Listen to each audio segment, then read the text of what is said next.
शुरू होती है और हमें फ्यूचर की एक कंपनी एऑन दिखाई जाती है जिसने टाइम डोनेशन की एक टेक्नोलॉजी को ढूंढा है। इनका मानना था कि अगर दो लोगों का डीएनए मैच हो जाता है तो वो लोग पैसों के बदले अपने समय की हेराफेरी कर सकते हैं। अगर कोई इंसान बूढ़ा हो गया है और दोबारा जवान होना चाहता है तो ये कंपनी उसके लिए एक डोनर ढूंढती है तो अपनी उम्र देने के लिए तैयार हो, और इस तरह एक मेडिकल प्रोसेस के जरिए वो डोनर अपनी जिंदगी के कुछ साल बेच देता है। हम इसी कंपनी के मैनेजर को देखते हैं जिसका नाम मैक्स है। आपस में मिलते जुलते डोनर को ढूंढता है और उन्हें डोनेशन के लिए राजी करने की कोशिश करता है। आज वो एक फैमिली से मिलता है जिनका एक 18 साल का बेटा था जो किसी का मैचिंग डोनर था।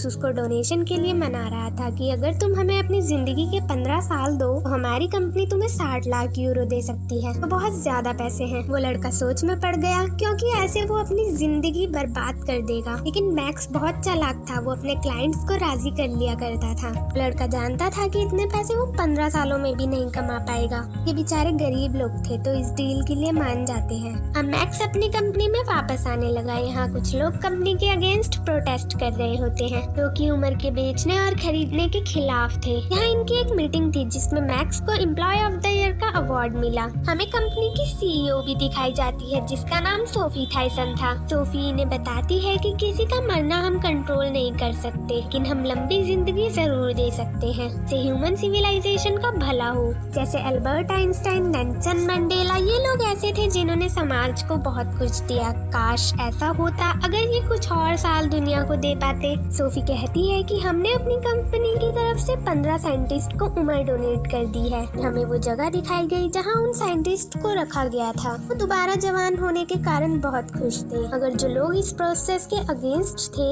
उनका एक ग्रुप था जिन्हें एडम ग्रुप के नाम से जाना जाता था। इसी एक ग्रुप के एक मेंबर ने उस 15 साइंटिस्ट को जान से मार दिया। नेक्स्ट सीन में हम एक अलीना नाम की लड़की को देखते हैं जिसने एक अपार्टमेंट परचेज किया है और वहीं पर मैक्स भी पहुंचता है। इन दोनों की अभी अभी शादी हुई है और क्योंकि इनके पास पैसे नहीं थे तो इसलिए इन्होंने ये अपार्टमेंट इंश्योरेंस पर लिया है। नेक्स्ट डे अलीना मैक्स को अपने घर ले जाती है और अपने मॉम डैड से मिलवाती है। रात को ये लोग घर वापस जाते हैं तो पता चलता है कि इनके अपार्टमेंट में आग लग चुकी है। ये लोग जब इंश्योरेंस क्लेम करने पहुंचते हैं तो वो लोग कहते हैं कि आपने घर में कैंडल जली छोड़ दी थी, इससे आग लग गई और कंपनी ऐसे मामलों में कोई क्लेम नहीं देती। तो आपको 2.5 मिलियन यूरो पे करने होंगे या फिर दूसरी पॉलिसी जो टाइम डोनेशन के साथ मिली थी वो देनी होगी, जो कि थे ऑलमोस्ट 40 साल। ये दोनों ये बात सुन के शॉक हो जाते हैं। मैक्स कहता है कि मैं अपना टाइम डोनेट करूंगा पर उसका कोई रिसिपेंट नहीं मिलता। अब बची थी अलीना जिसे अपने 40 साल देने होंगे। मैक्स मदद के लिए अपनी कंपनी की हेड सोफी के पास जाता है। सोफी कहती है मुझे अपने डॉक्यूमेंट्स देना, मैं सोच कर बताऊंगी।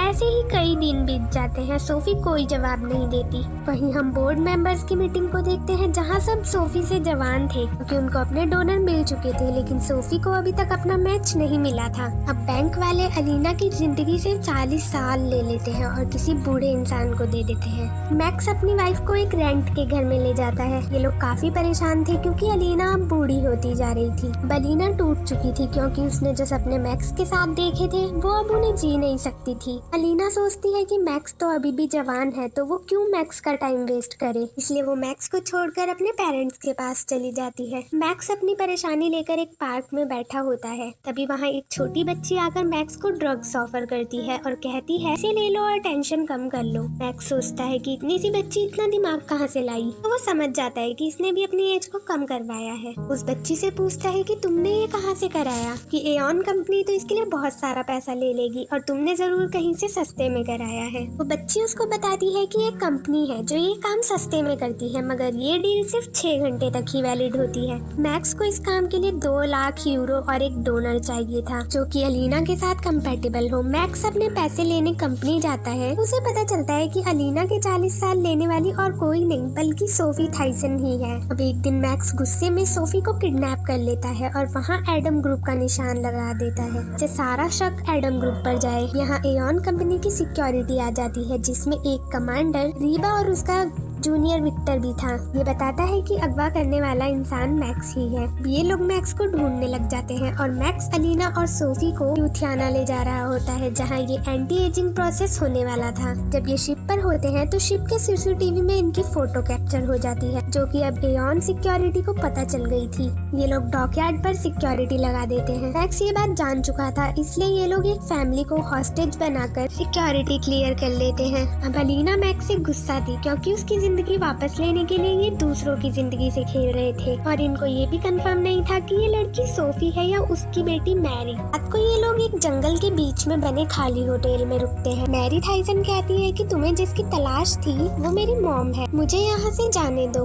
पर मैक्स अलीना से कहता है कि भले ही ये सोफी हो या उसकी बेटी, हम इसकी एज ले लेंगे और ये दोनों माँ बेटी बाद में अपने हिसाब से देख लेंगी कि इन्हें कितने कितने साल आपस में बांटने हैं। मैक्स को अभी भी लग रहा था कि ये सोफी ही है और जवान हो जाने के कारण ऐसी दिख रही है। मैरी वहाँ नहाने जाती है तो अलीना देखती है कि उसकी बॉडी पर ऑपरेशन का एक भी निशान नहीं था, यानी ये मैरी ही थी। लड़की मौका देखकर यहाँ से भाग जाती है, पर वो जंगल में एक दलदल में फंस जाती है। वो बचाने के लिए चिल्लाने लगती है तो इन दोनों को ही उसकी जान बचानी पड़ती है। रीवा और विक्टर इनको ढूंढ रहे थे, तभी दूसरी तरफ एडम ग्रुप को पता चल जाता है। मैक्स और अलीना तक पहुँच जाते हैं क्योंकि वो भी थाइसन को मारना चाहते थे। वहाँ मैरी को देखते हैं तो अब इनके पास एक अच्छा मौका आ गया था क्योंकि सोफी अपनी बेटी को बचाने के लिए कुछ भी करेगी। मैक्स एडम ग्रुप की लीडर से कहता है कि हमें छोड़ दो, हम खुद इस कंपनी के खिलाफ हैं। तो लीडर कहती है कि मैं जानती हूँ सोफी ने ही तुम्हारा घर जलाया क्योंकि अलीना और उसकी बेटी के अलावा और कोई उसका डोनर नहीं बन सकता था, इसलिए सोफी ने ये सब तुमको फंसाने के लिए किया। अब सोफी और उसकी टीम वहाँ आ जाते हैं तो एडम ग्रुप का कहना था मैक्स तुम बाहर जाकर सोफी को बुलाओ और उसको अपनी बातों में फंसाकर बिल्डिंग के अंदर ले आओ। मैक्स ऐसा ही करता है। वो सोफी से बात ही कर रहा होता है, तभी रीवा बोलती है कि तुम्हें कैसे पता कि सोफी खुद यहाँ आ रही है मारी को लेने, क्योंकि ये बात किसी को नहीं पता थी। रीवा को विक्टर पर शक होता है कि वो एडम ग्रुप से मिला है और उसका शक सही भी था।